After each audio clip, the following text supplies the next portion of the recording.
Well, hello everyone, and welcome to this month's episode of Wheel Tapping. I am Chris Whiphand, one of your hosts, joined by Mr. Tony Fryer. How we doing, Tony, today?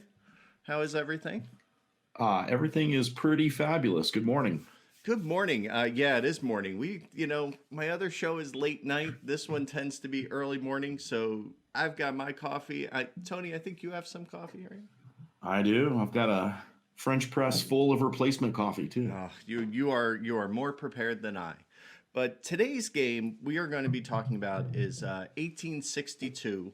Unless you're living under a rock, you know that this just came out from GMT in their re-release of this.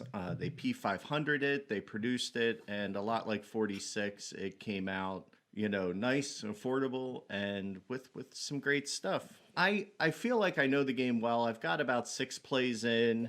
I know you have probably like 8, 9 plays at this point. I just did my 10th on Thursday night. All right. So, I don't think we're experts by any means. So I reached out to you and asked you if you could help us maybe get somebody who might know the game a little bit better than us on, because I think that seems to work really well. And you suggested Mr. Mike Hutton, who happened to have designed the game. Welcome, Mike. Hello there, everybody. Yes, so you actually designed it, so I think you could speak to some of the stuff that we'll mess up along the way. And let's get the rundown real quick. So this was designed in 2016. 13.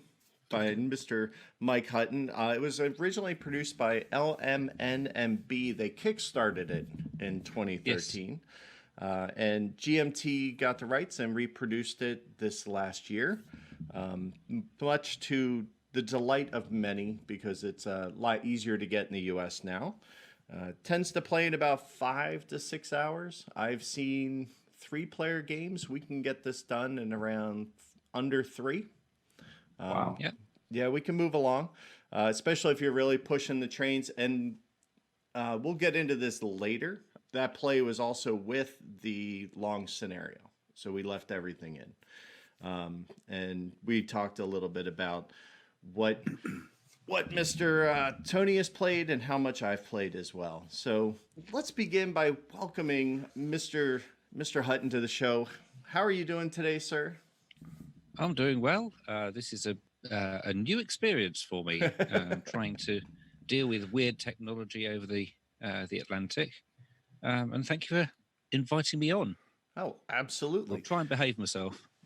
Hopefully Tony and I can just come over there next year and we can do this live. But, that would be... Well, there's a whole plethora of very interesting people over here, so feel free to make the attempt. I imagine the 18XX life in you're based out of London, correct? We are, yes. I imagine that from what I can tell online, it seems to be a huge culture over in Great Britain with the 18XX games. Am I fair in saying that? I think it's more long-standing than huge. Okay. It's one of the things, the culture and background we have over here is quite distinct from what you find in North America. There's quite a large number of people who are very interested in these, and there's I think a slightly more Euro feel to the choices that people make and the preferences that people have. So, for example, 1830 is still far more popular in the United States than it is in Europe. Okay. And that's just one of those things. It's a geographical thing rather than anything else. Right, because I think it's a lot more relatable when it's local, right? Oh, yes, and I think the early game kits that came out, there's far more a preference for Eurocentric game kits that came out over here than there would necessarily be in the United States. And accessibility is a large part of that, quite apart from anything else. Until we can solve the problem of postage costs across the Atlantic, I think that's probably going to stay the same. Well, longtime listeners of the show, and by long time I mean you've listened to all 8 episodes so far. We introduced a new phase into our discussion today. We are going to do the Parliament phase as we go into talking with Mr. Mike here today, because obviously that if you've played 1862 yet, you know that that's kind of a unique and rather central feature of the game is the Parliament round. So let's kind of get into it. We talked a little bit, Mike, about where you're from. So what do you do for a living when you're not designing 18xx games? Well, life is rather full. We have a full family. Been married to Debbie for, well, how many think? 26, 27 years. Wow, congrats. We've got a cat and dog, some horses, a very full house. I'm a musician. I'm active in our local church. I watch American football. I kind of know what I'm talking about some of the time. So looking forward to next weekend. Yes. And all of the joys that will be, and a number of other things that are going on. It's just, I've got too many things that are going on at the moment. Seems to be a common thread, right? Well, I will life's definitely too short to be attest. bored. I will definitely attest to Mike's knowledge of American football. It is Yes. far greater than my knowledge of true football, European football. Okay. We had a great convo Friday night about football. It was amazing. It was awesome. Excellent. And I'm kind of the yay sports ball guy in the middle who Mike, I don't- what instrument do you play, sir? yeah. You mentioned being a musician. Violin and piano. Awesome. I'm kind of not bad, I think is the best way of putting it. The difficulty is finding the time to practice properly. Sure. And it's kind of fallen by the wayside over the last year or so. But I'll go back to it. I'm playing about once a fortnight in church, Awesome. but I need to get back to properly learning serious music and doing concerts and things, which I used to do a few years ago. So What? go ahead. Sorry. Go ahead, sir. So let's kind of bring it into the 18xx world a little bit. So what kind of got you interested in 18xx in the first place? This all goes back to 1986, I think it was. Oh, okay. I was in Reading in England at university, and I first clapped my eyes on 1829. I spent an hour taking over from somebody else playing it, and I thought it was quite an interesting design. I mean, it was groundbreaking to all of us at the time. But I didn't really touch it again until 1825 came out. And I went into a little game shop in the middle of London, and there was practically no other game shop in around London at the time. And I had a choice of picking up 1825 or 1830. And in a twist of fate, I picked up 1825. And then I started mixing with various other people who go to game conventions. And I started playing more of the things. And that's really where it all started. So I've come from a slightly different direction from a lot of people who play these games, because most people start with 1830, but I didn't. Which might explain some of the slightly odd decisions I make when I'm designing things. Well, what triggered your design desires? I'm very reactionary to things. One of the things that I'm particularly aware of are some of the parts of other games that I don't enjoy. I mean, the 1860 first came out partly as a joke, because it's an amazingly silly place to set an 18xx game, but it's also a reaction against 1870. If you look at the design, almost everything is the exact opposite. It has a very shortened end game. It's not linear at all. There are huge swings that can happen. And I just started off with a silly idea and then just ended up honing it until it was actually playable. And then I put it out to various groups around Europe, and they turned it into the game that it became, which was completely unlike what I expected it to be. It's funny.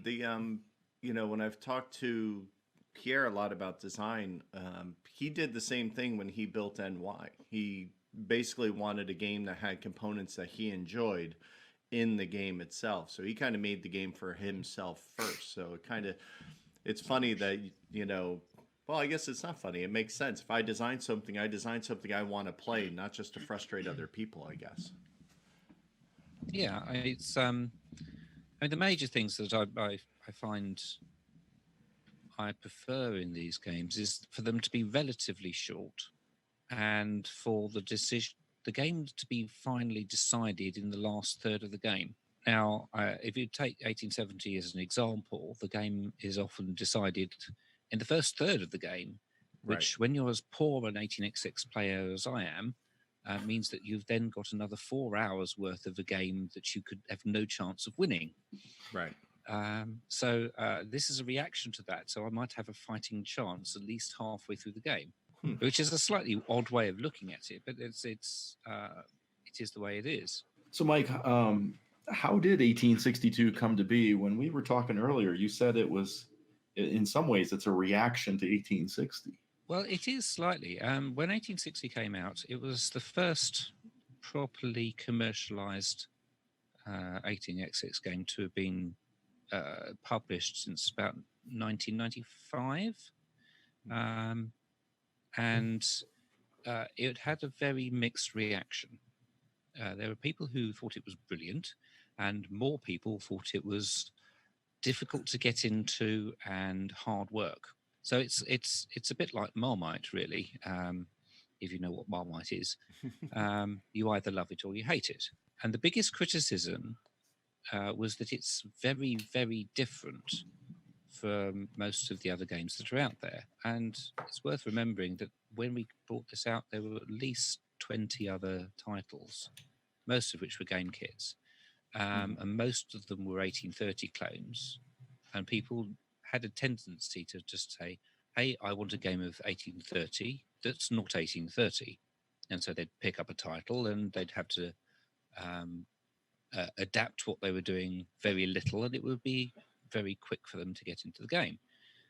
You can't do that with 1860. It's got a lot of differences, and it can be quite bewildering if you're coming to it from that part of the hobby. It's much easier if you come to it if you're used to playing 1825 or you play 18xx games relatively infrequently, because you're not unlearning all of the things that you're used to. And you're not making assumptions about the way that the rules are going to work and what strategies will work for you and things like that. As part of that reaction, I just thought, well, perhaps I should produce something that's a bit more mainstream. And so I went out and I asked some people whether they wanted a really big map. I produced an East Anglia map, but which was about 4 times as big as the one that we've ended up with, and just a tiny little map. And everybody said, much prefer the tiny map, and that's the way we went. And the rest of it was just going into the history of what happened in the area. And the other reason why I chose East Anglia is that if you go and you play other games which cover the United Kingdom, there are 2 parts of the country that are never built on. One of them is Wales, and the other one's East Anglia. And you can bet your bottom dollar, even 1822, largely speaking, people will not build on East Anglia. So I thought it was a bit neglected. It needed a bit of love, so I've done what I can.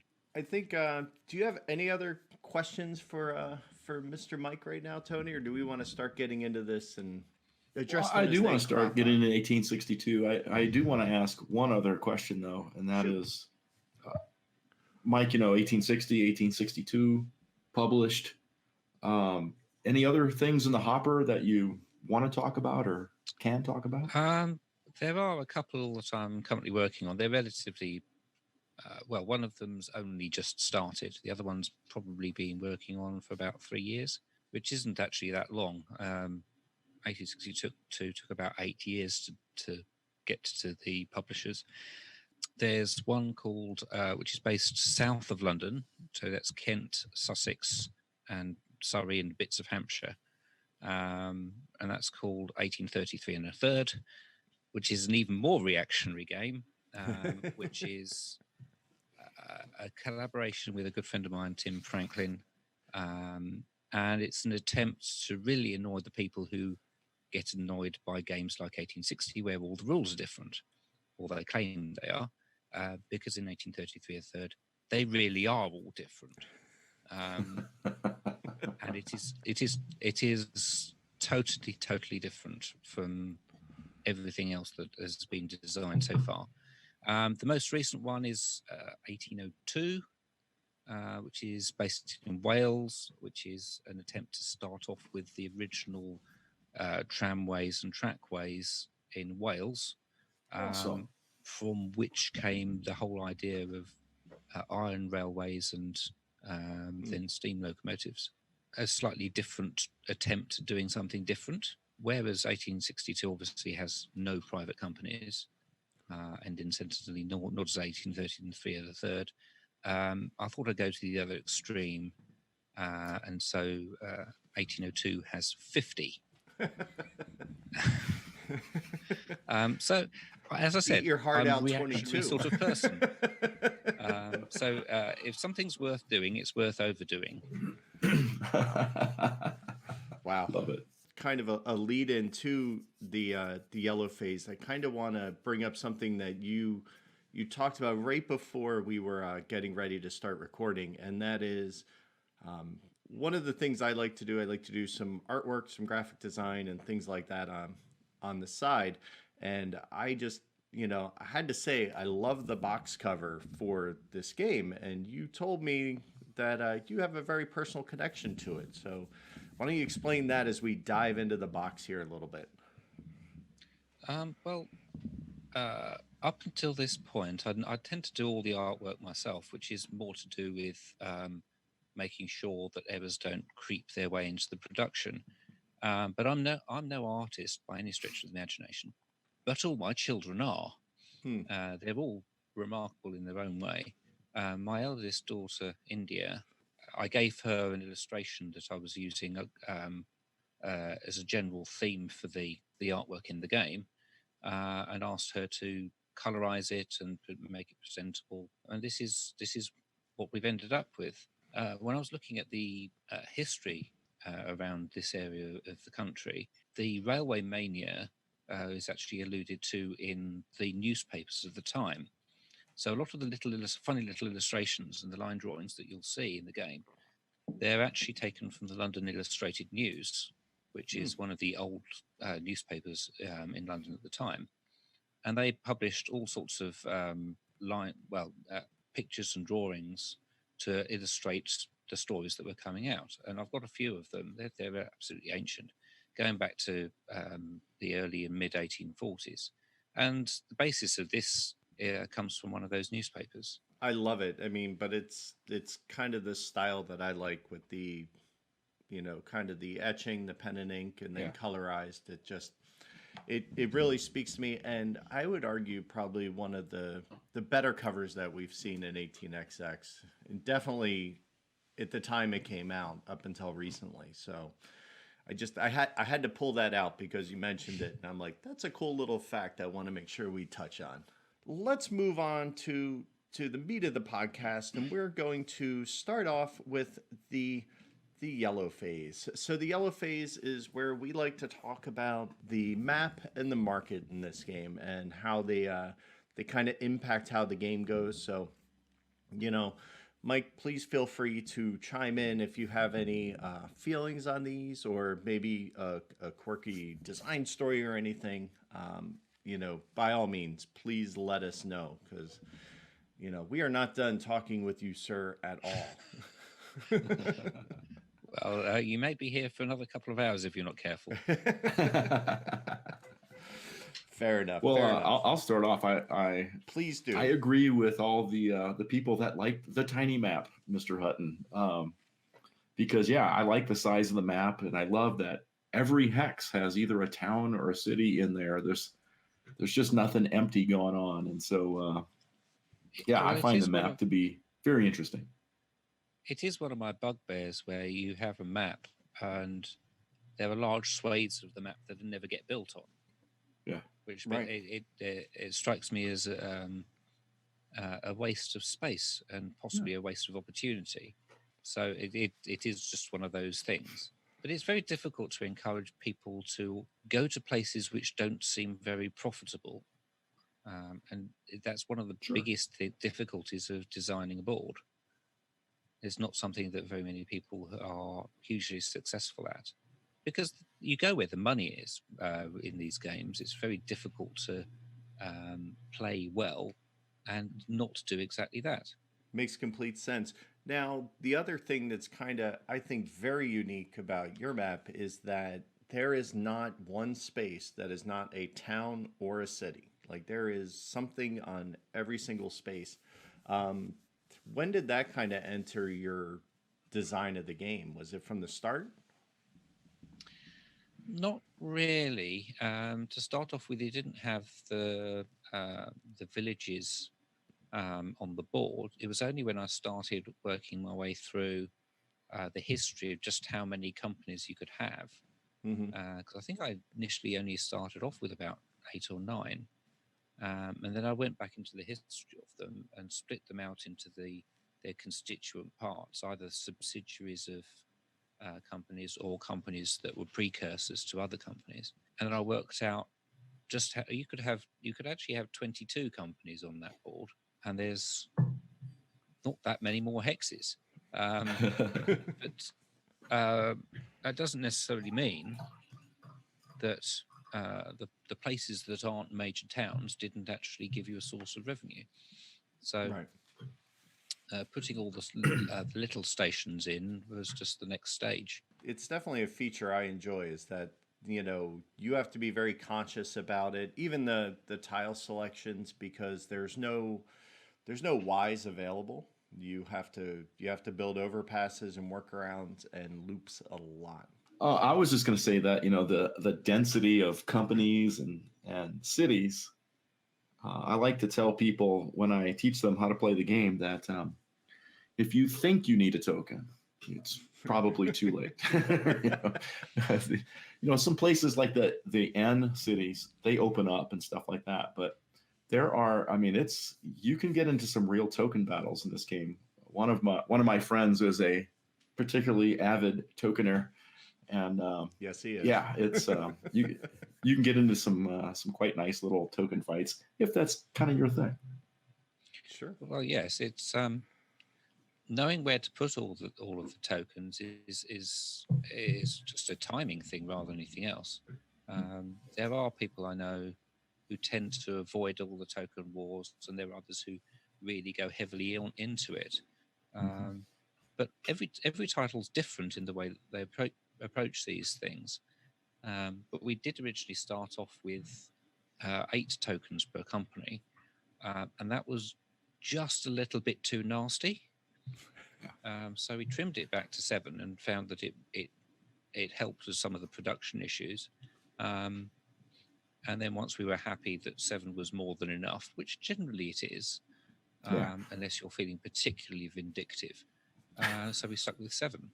But we have included an extra token for people to get back up to 8 again. I wouldn't necessarily recommend it unless token wars are really your thing, Right. because it's quite congested at the best of times. One thing, I don't know if this belongs in map or trains, but let's talk about it here. But that you're only scoring revenue locations once. I love that. That's a unique feature. Well, it is probably where Francis Tresham started. The difficulty you've got, because no matter what you do with the way you calculate train revenue, it's going to be partly unrealistic. And it makes sense if you're dealing with a much larger board, for example. So if you're dealing with the American Midwest, managing to get 2 different train routes into, say, San Francisco, you're going to have different loads of people going into San Francisco. So it makes sense Okay. to score it twice. This is far more local, and there aren't quite so many people to go around. So it makes more sense to have a simpler way of looking at it. So just piling into into as many routes as you can into one revenue location doesn't make sense. And it also actually, once you get used to it anyway, it makes revenue calculation a lot easier. Yeah, it takes some getting used to because Yeah. And I think what's really interesting, and I think this will come up much later, we'll go into it in depth, but when you have to include your home station token, definitely has some effects later on in the game when you talk mergers and things, but trying to be sure that you maintain a good base of operations that synchronizes well with the trains that you have and are able to run. I've seen games won or lost because the wrong company ended up with the tokens. Yeah, the background to that really is that if you're playing, if you go back to 1830, the best thing that the can pack can do is get out of Canada and put a token somewhere close to New York.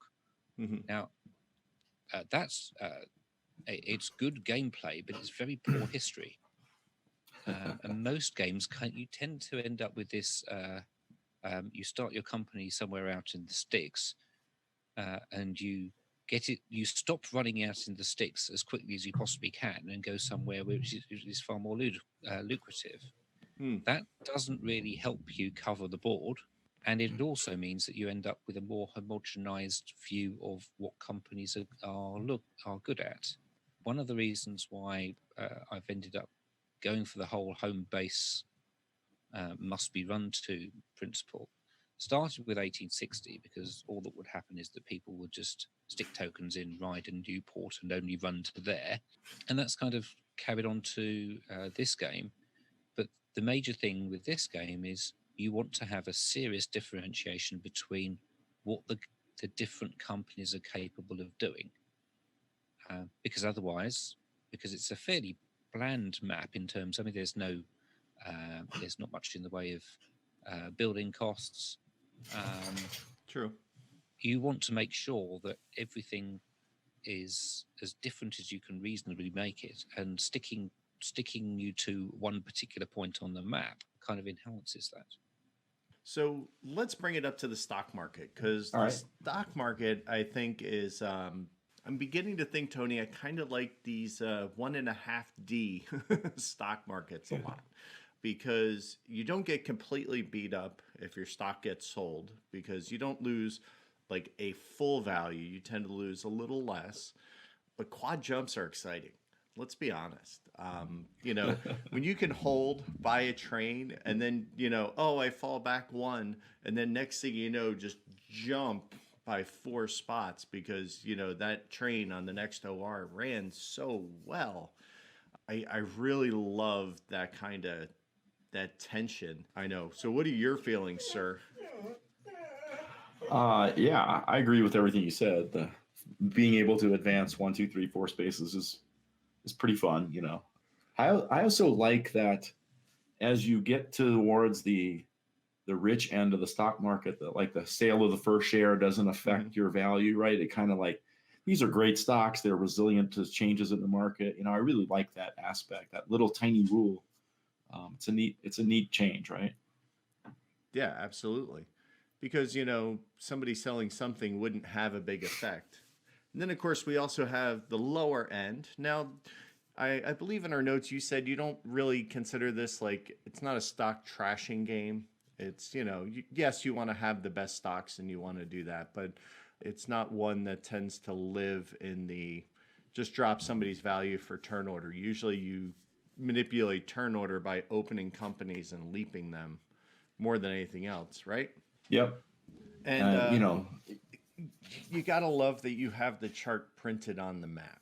Can we just bring that out? Like this right here, the fact that I can look right on the side oh, of my map and I can see exactly what payout, what jumps. I love that. So I need to, and I think you do too. So I want to make a call out of that before we continue on here.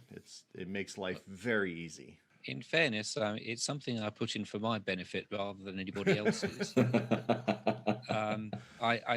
A lot of the people I play these games with are far better at mental arithmetic than I am, vastly better. It just makes things easier, which obviously will help people if they're fairly new to the game as well. This comes from a stock market was being used by a friend of mine called Stuart Dagger for use with 1829, and he came Okay. up with the idea back in the 1980s, I think. And just because we were talking about 1825 and the issues that people had with a very static stock market there, he just shared the idea. I mean, it didn't look anything like the stock market that you can see there, but I found it worked extremely well. And that just got adapted, and that's where the stock market originally comes from. So it's a lot of ideas that are just grabbed off other people. There are many things that add to the flavor of this game, and that is most certainly a founding flavor is that stock market. So thank your friend for us, definitely, for that. Let's move on to the green phase. Now, the green phase today, we're going to talk about the trains, because the trains in 62, I think, are very unique yet again. It's one of the few games that features multiple types on one ticket, as it were. Although I just played Czechoslovakia, and I'm like, I wonder where they got this idea from with all the different trains and companies. It's very unique, and it creates a very unique rush in the system. And while I think, Tony, you said that this is not necessarily a train buying game per se. I think a lot of the flavor of this game, to use that again, evolves around trains. So what do you have to say for yourself, sir? Yeah, around our table, we usually call it train games, Right. which we just, hey, you going to play any train games? Meaning, are you going to move trains around, or can I go? Right. And in a lot of games, you can move trains around for $1 or $1 million or anywhere in between. And when I first started playing 62, I was thinking that this is not really much of a train game because you can only pay full price or half price depending on what phase you're in, Right. and what the train is. And so it's not as easy to move money in trains around. But as I've been getting more experience with the game, I've been playing with that more. And yeah, you can move trains around. It's going to be a little more challenging than a game where you can just flip it for $1 and stuff like that. But I don't know. I found enjoyment in, like, okay, I need to buy a train for this guy, but by the time he can buy it, I can pay half the price. So I need this money. It's good things to think about. So yeah, those are my feelings on the train games. So Mike, what do you when you came up with the idea for running the three different types? We'll start there, because we'll go into the what causes where the financial decisions came from next. But when it comes to the three different types, I'm assuming that really comes out of the history. Yes, it does. One of the oddities about this particular part of England is that there were definitely three distinct phases in terms of the sort of the cargoes that people would take. Initially, people just wanted the railways. They Right. just wanted to have a railway track going near their stately home or town or factory. Well, there weren't very many factories. Farms. It's farming land. And one of the primary initial motivations was to allow people to get produce into London and Okay. produce to various other parts of the country, because it was very, very slow. You had to either get it to the coast and have it go by boat. You just couldn't get the freight moving. So that's where the freight comes from. You also had people moving around between towns. They would generally go from one place to another place or to London, but you didn't have real long distance traveling. That really only started when seaside holidays became a thing. And then you had the expresses, which would go from London all the way through to Cromer in the north. And so they're three different particular representations for how the traffic will work. I later cursed myself for choosing three, because trying to represent three different train types is considerably harder than managing to do it with two. In some way, it would probably be slightly easier to make it four, but I'm not quite sure how that would have worked. And it took us a long time to work out how just the whole mechanics of having effectively a three-sided piece of card Right. to represent three different types. And once we managed to get that out, and I was pretty much set on the three ways of for the trains to work. And it's funny that you mentioned that, because we did play Czechoslovakia the other day, and that represents the three types on one side of the card itself.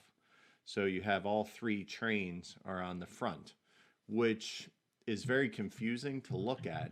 And now it's like we had the discussion, which do you prefer? Do you prefer the double, or do you prefer the way that you did it, where you have them on the one side and then flip it over? Well, CZ does things in a very clever way, but I don't think it's got anything like the same kind of conception. No.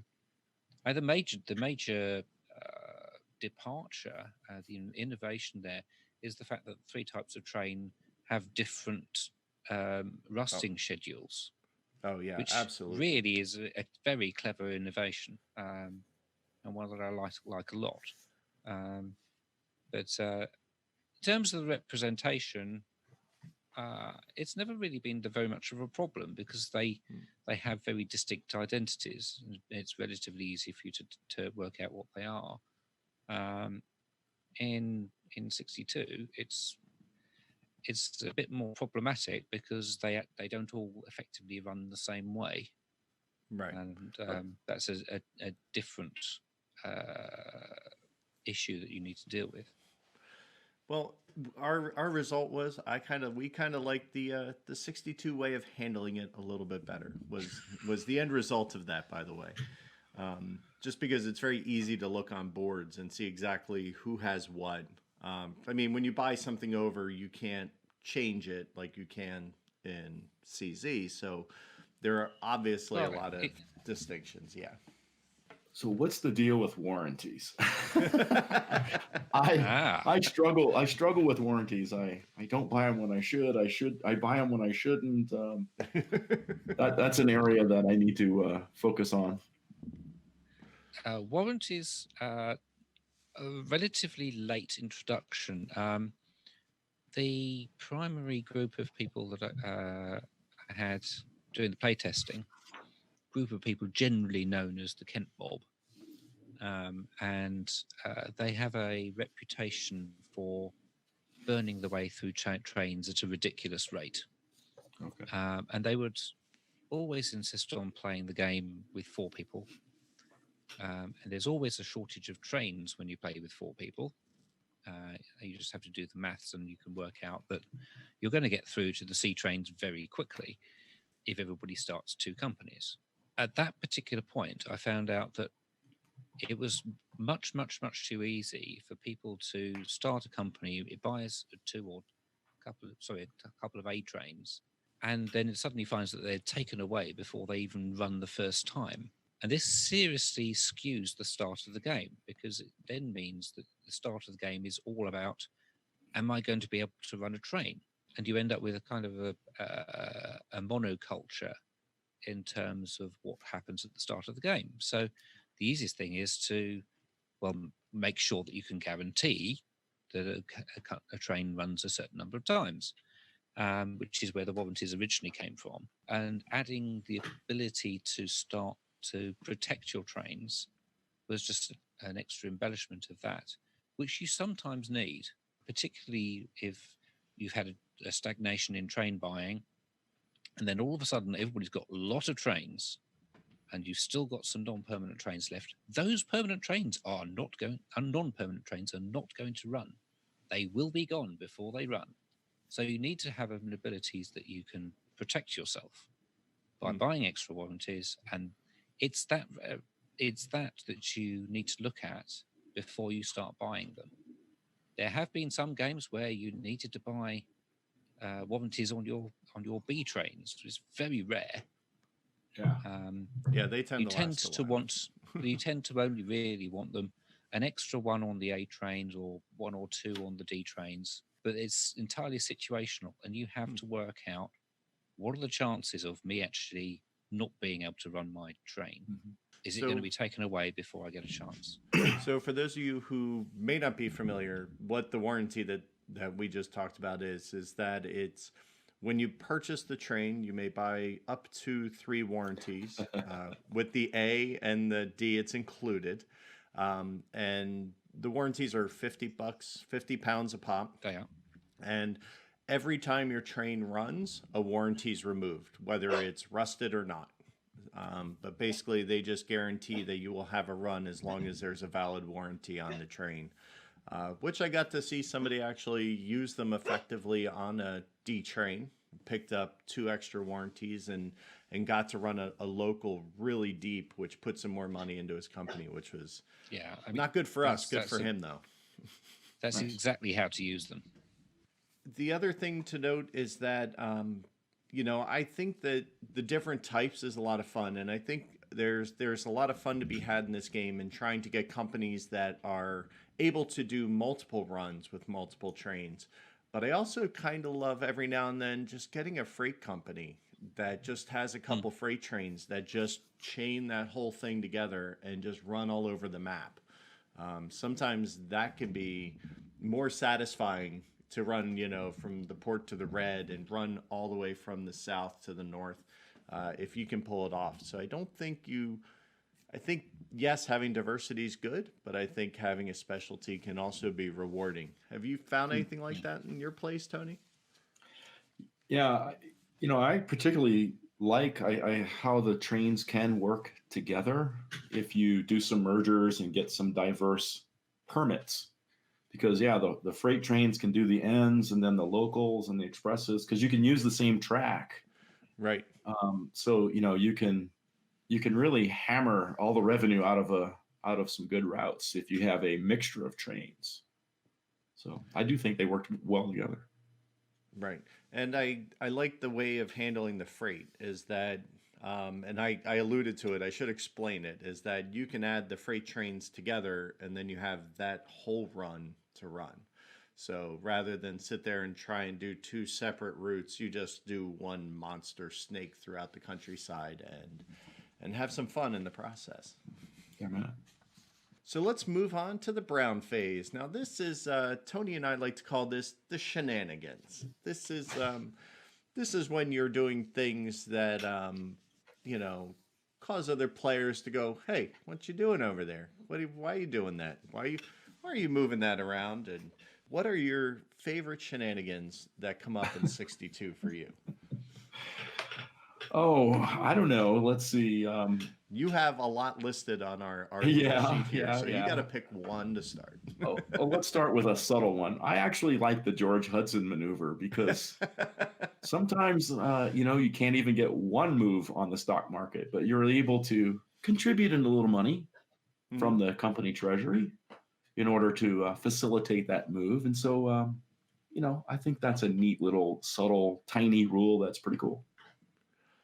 Yeah, especially helps at the beginning of the game when you just need that little bit of progress when a company starts and gets going.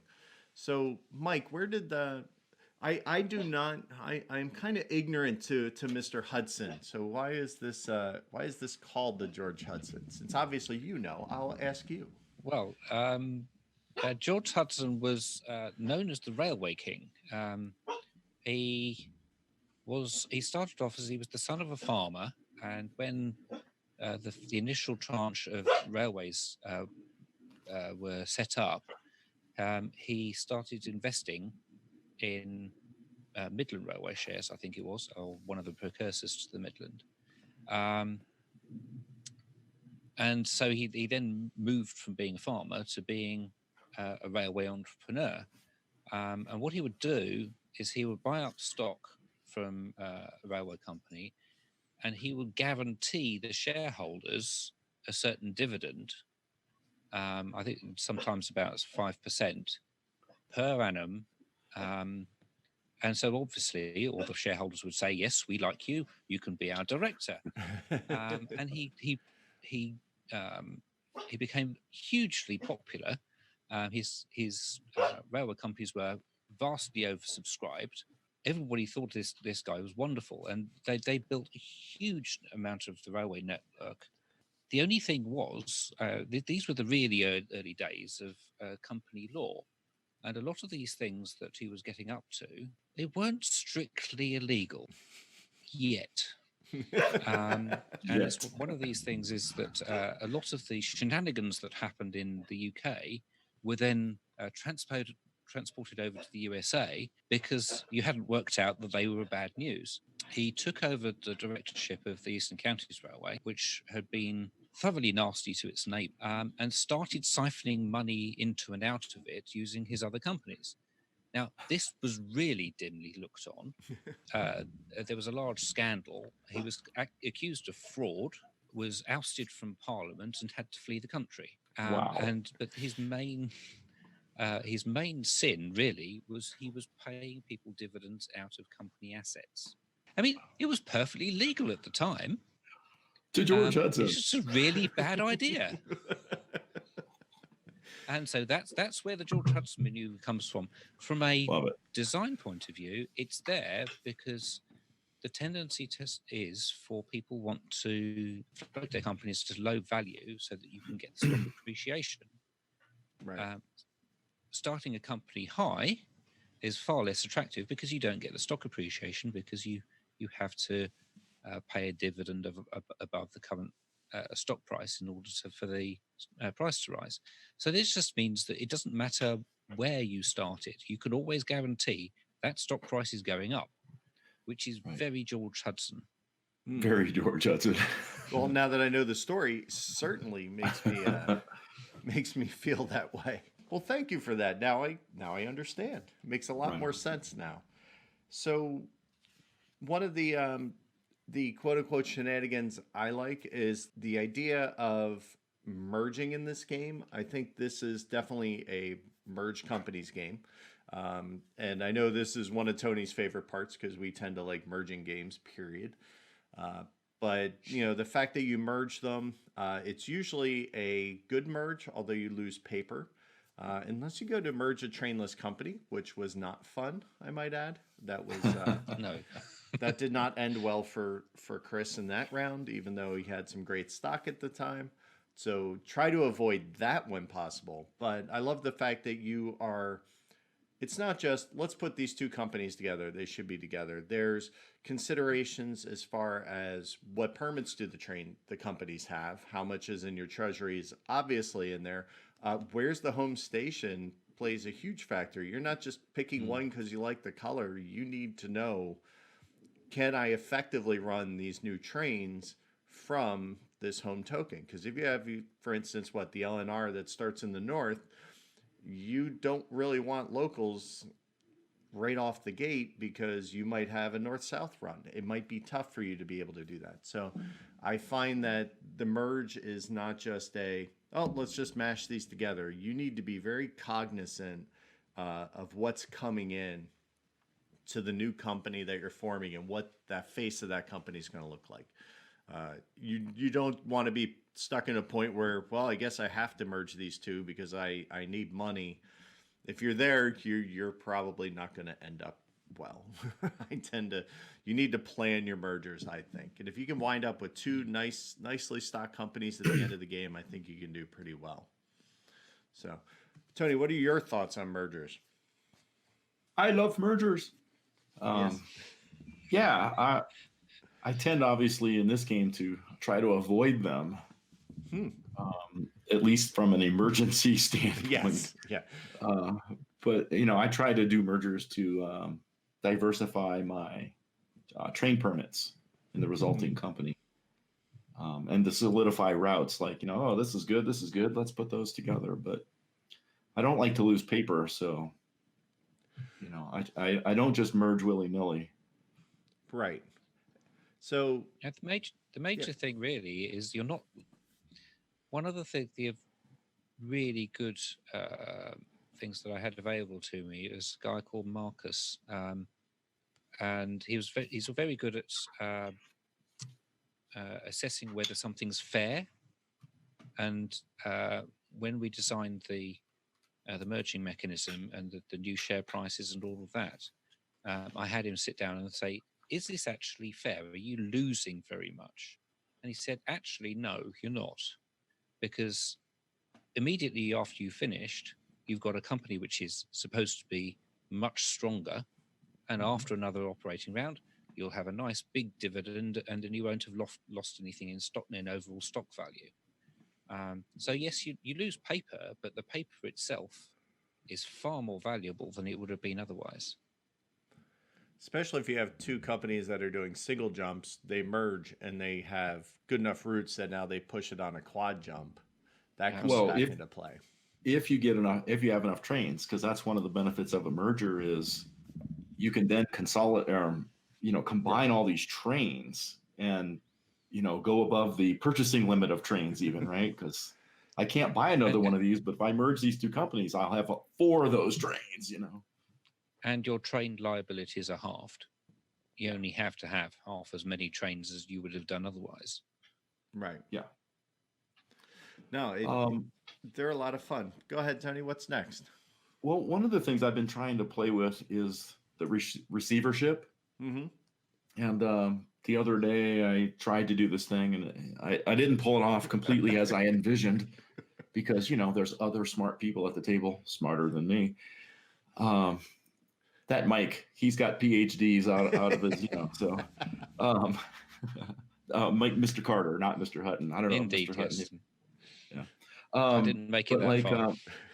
I started some companies low in the Parliament round, tried to buy up some trains, get some movement on the stock price. Then I gave them to the game and started a non-Parliament company at 200 and then tried to buy trains to kill everybody else's trains. And I was able to do some of that, not as quick as I wanted to. It didn't quite work out as I envisioned, but it was a lot of fun. And there's got to be some sort of a shenanigan in there of being able to use the receivership as a tool. Yeah, I mean, receivership is as old as the hills. It's there in 1829. Being able to sell all your stock in a company is one of the major things that I put in largely as a reaction to 1830, where you have your personal bankruptcy and all the rest of it. And that's one of the major rebellions I made with 1860 and then 1862. But the economy works in a slightly different way. You have to try and keep people at least vaguely honest in the way that they're running things. That's the reason why companies are only worth half price if they don't have a train, because it's not very attractive and things like that. Using the receivership rules in a positive way isn't something that I've found that people tend to try to do. It doesn't necessarily mean that it doesn't work, but what you're trying to do is do something in a very short space of time that would normally take slightly longer than you want it to. There isn't very much time in the game to even lay all the track that you need. So if you could end up with a second company, your new company, where most of its track has already been built, then you'll be much more successful. The difficulty you've got is that by the time you get to that point, a lot of the really nice companies and that have got nice track aren't available to you anymore. And that situation isn't always in your control either. What I haven't seen also, which may be viable, is to start a company low, extract all the money out of it, drive it into the ground, turn it bankrupt, and then start it again, which is clearly possible. I've not actually had the opportunity to really give that a try. Once again, a lot will depend on how much time you have in the game to achieve it. And also on the amount of interference you have from your fellow players. Yes. It is one of the things about merging companies and so on is a lot of what you do may be determined by how many minority shareholders you've got and what opportunities your opponents are going to have in investing your new company when you come around to it. Because obviously everybody suddenly piles in, you've lost very much of the advantage you would otherwise have gained. But sometimes you'll be able to get away with it, and sometimes you don't. Interesting. Mike, have you seen anybody use refinancing as a tool? Because in my head, and I haven't really tried this, in my head, it's later in the game, start a company with the express purpose of having it refinance for a permanent train. Yes, it's It's quite popular in some corners. It is possible to use exactly the same mechanic much earlier in the game as well, but Sure. that's far more dangerous. It's just not a permanent train. Well, I mean, it doesn't necessarily need to be a permanent train. What you can do is get enough money so it's got a fairly stable non-permanent train and half a future permanent train. But obviously, then you have other people who are likely to want to cross-invest in your company, and once again, you will lose the necessary advantage you would otherwise have had. This is the problem in all of these games where you have a company that's really strong. Everybody will want a piece of the pie. And that's one of the strengths of the overall design of the series. I am investing in your victory points. Yeah. Yes. Well, maybe Absolutely. you'd be better off with somebody else's. So, love it. So talk really quick about what refinancing is because refinancing in this game is really how you have to, when you emergency buy, you really have to refinance because as a director, you are not allowed to contribute funds to the company itself. So when you refinance, basically you have to give up half the shares. Everybody's holding has to give up half their shares, and then the company receives its capital again. So that's fine if you only have 4 or 5 shares. But if other people have shares and you have shares and you have a lot of your shares, because you can own 100%, again, you're losing share value to give money into a company. So you have to kind of make the decision as to whether that makes sense for you or not. Um, I've I've done it twice, I believe, and I been relatively successful. It's a nice way to do emergency fundraising, I think. Right.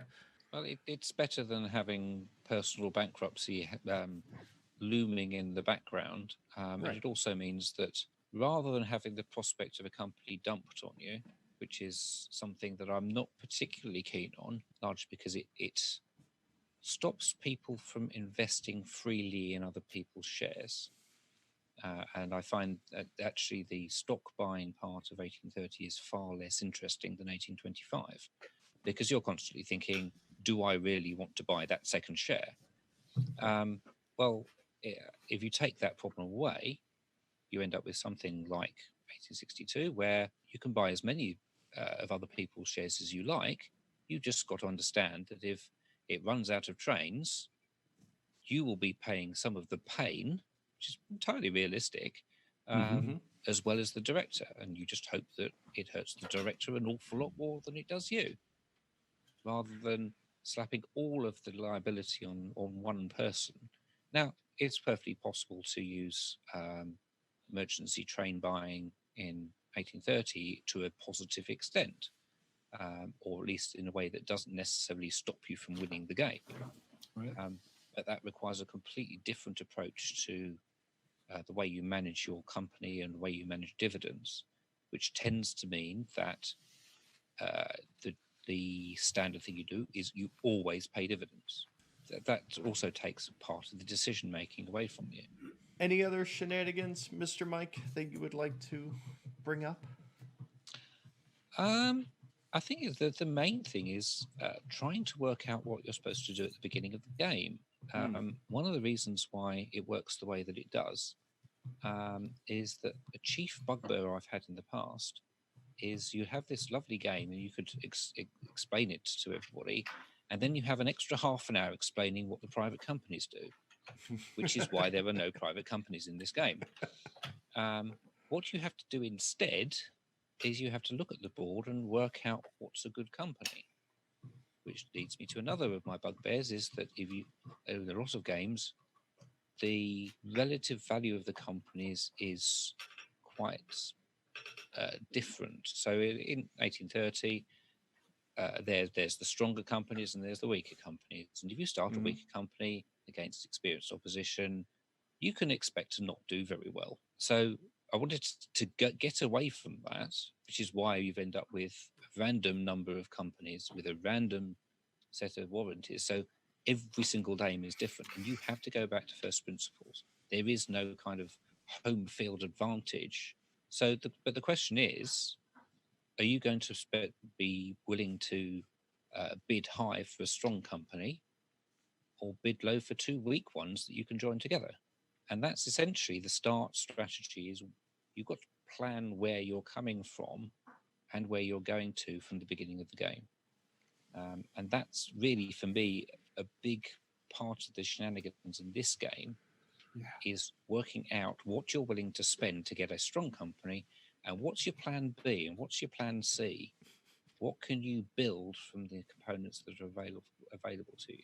You could not have written a better segue, because this goes right into our gray phase, which is the feelings. What kind of happens at the beginning, I think, in this game is crucial. And you touched on the two biggest parts right there. So well done, sir.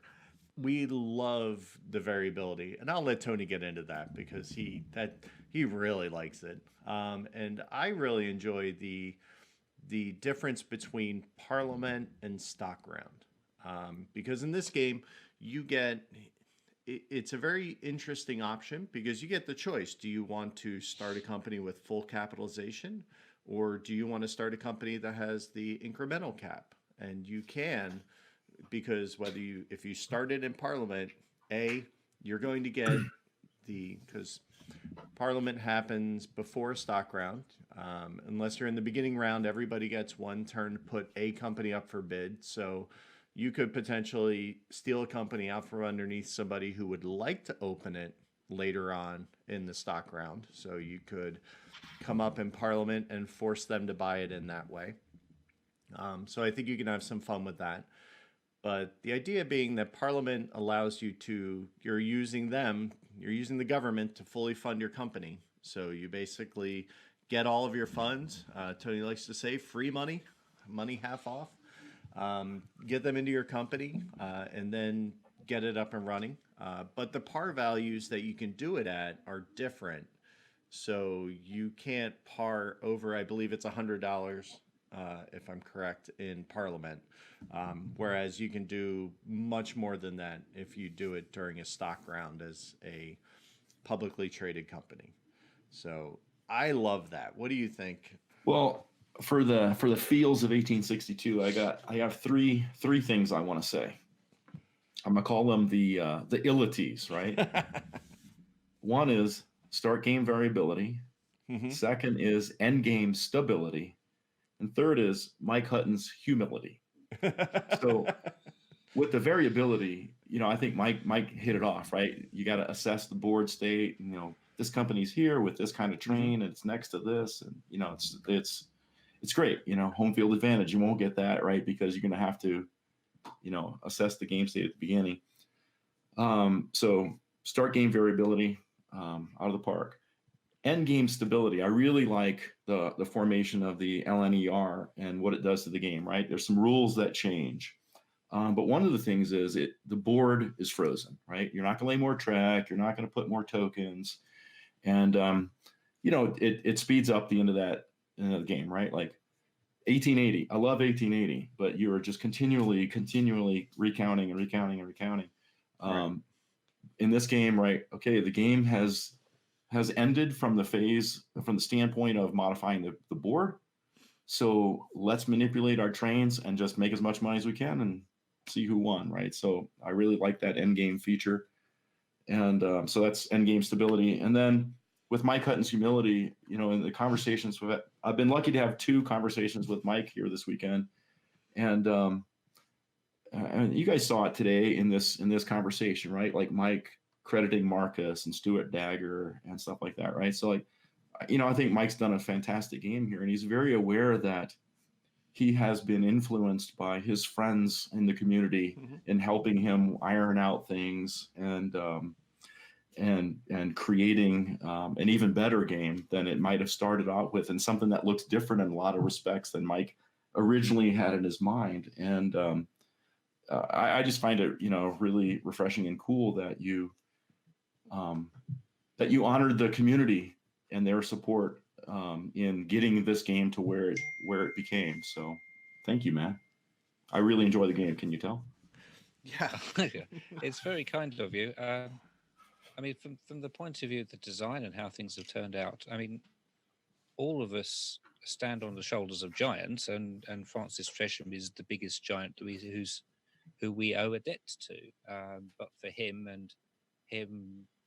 playing around on his kitchen table with his friends and trying to produce a game that they could play on a Friday night, masses and masses of hours of enjoyment have been had by many people. And it's a testament to his principles of design that we can produce so many diverse ideas. And that's really where it all started. And in terms of the feedback that I get from people who are testing and playing, people fall over themselves to help you and be constructive, and they come up with brilliant suggestions.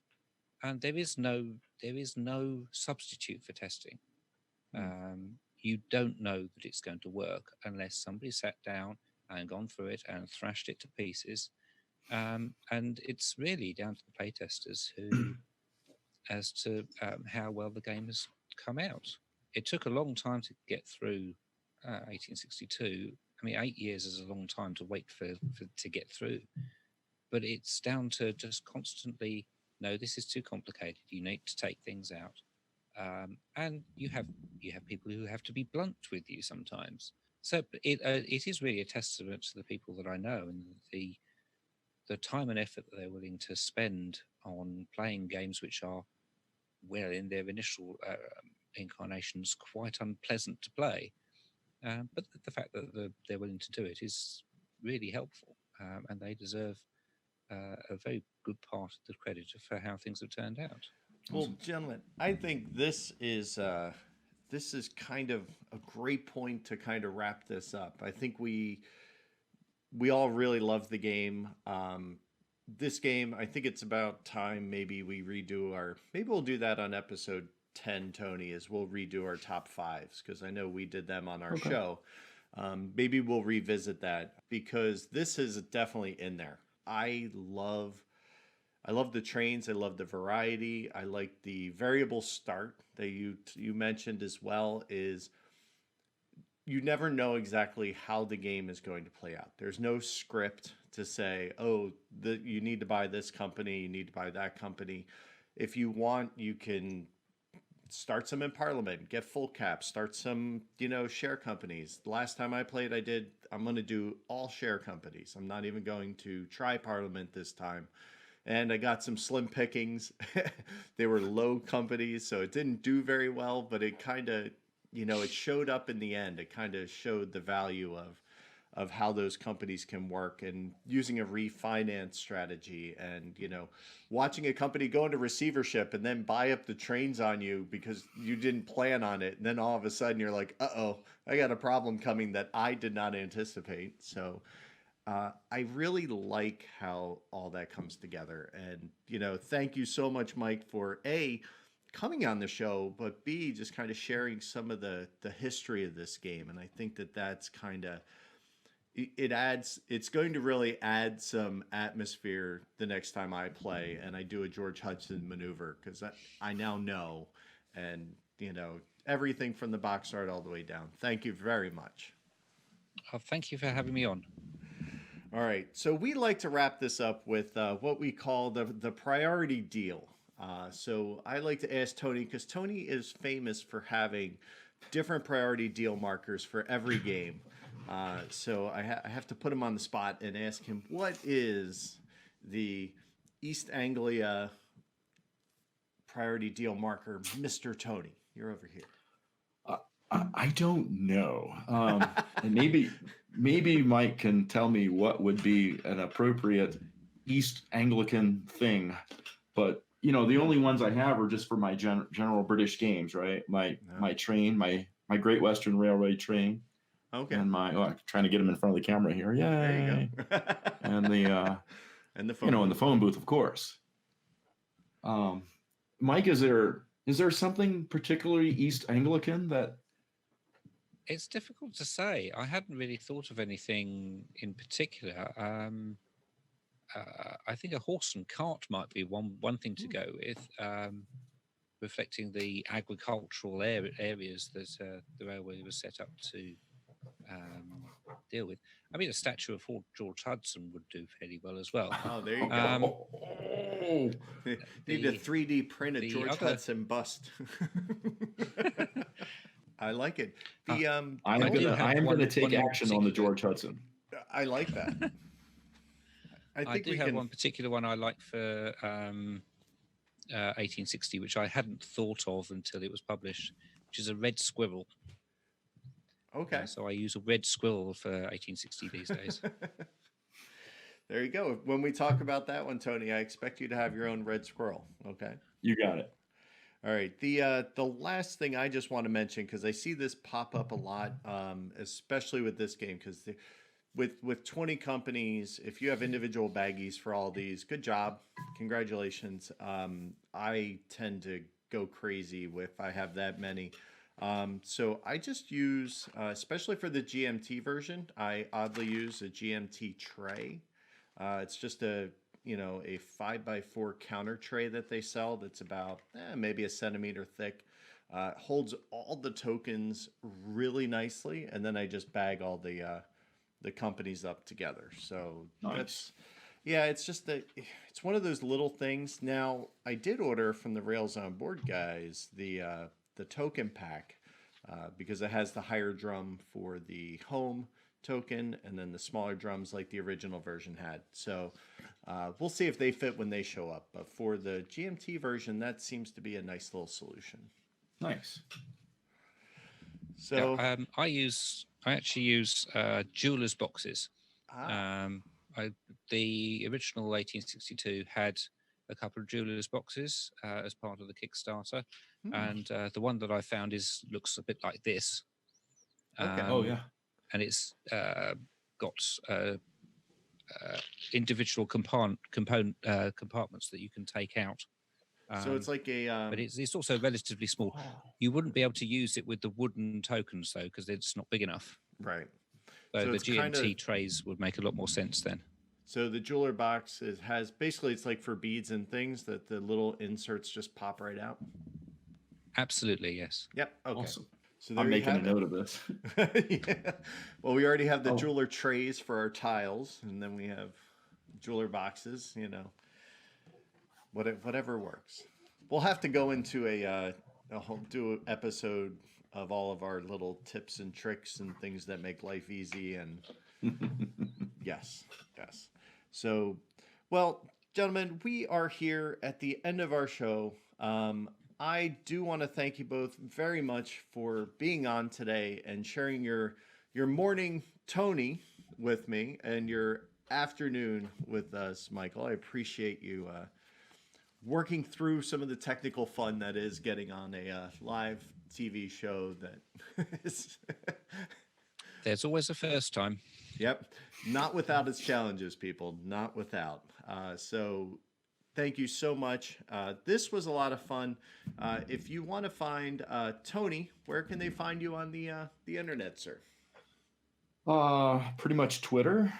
It's the only Okay. social media I do. It's at A Fryer Games because I talk about games and I am A Fryer, Anthony. There you are. There you are. Michael, is it the easiest place for people to find you these days, like Board Game Geek? Is that where you spend a lot of time? Yes. My account is on Board Game Geek is Mike.Hutton. Sorry, Okay. Mike Hutton with a space. So that's relatively easy. I'm quite happy. I do respond to geek mail, so that's the easiest way. That's how we found him in the first place, ladies and gentlemen.